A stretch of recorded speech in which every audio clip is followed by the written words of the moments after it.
सदा जीवन ही चाहते हैं, लेकिन मरने वाले शरीर को सदा कैसे रखोगे? मिटने वाले संबंधों को सदा कैसे रखोगे? जो अमिट संबंध है उसको याद करके उसको पालो। मेरे को भी बोलते थे, कई लोग अक्ल देने को आ जाते थे। मेरा भाई समझा समझा के थका, अब ना समझ मेरे को समझाए तो मैं क्यों उसकी बात मानूं? बड़ा भाई पिता तुल्य होता है, लेकिन जब संसार में फंसा है तो काहे का पिता? माँ की आज्ञा भगवान के रास्ते जाने से रोकती है तो माँ काहे की? माँ समझाए, भाई समझाए, पड़ोसी।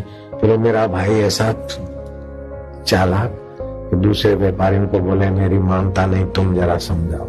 तो कई व्यापारी आ जाते, कभी कोई आकर मेरे को बोले भाई तुम्हारा बड़ा भाई है, तुमको इतना कहता है, आज समय सत्संग में जाओ, पूजा करो, लेकिन इतनी देर कमरे में नहीं बैठो, जरा मान लो तुम इतने अक्ल वाले हो, इनके साथ कंधे से कंधा मिलाकर देखो, फलाने भाई देखो मिलके करते तो कितने पैसे कमा ले, तुम रुचि क्यों नहीं रखते? ऐसी सब लोग सीख देने को आते, रिश्तेदार, भाई के दोस्त। मानो मैं अकेला ही पागल हूं, मूर्ख हूं, बाकी सब होशियार मेरे आगे आके अपनी शेखी भगाते। सब कुछ का कुछ बोलते थे।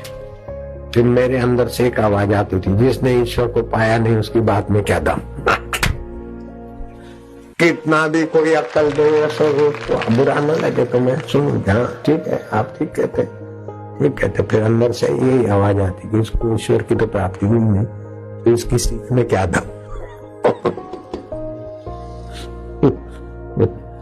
तो एक नागा साधु आ जाता था, दुकान पे आके खड़ा रहता था, मैं उठ के उसको सीधा सामान दिला देता था। कोई आया गया तो मैं जरा खुले हाथ कुछ कर लेता था।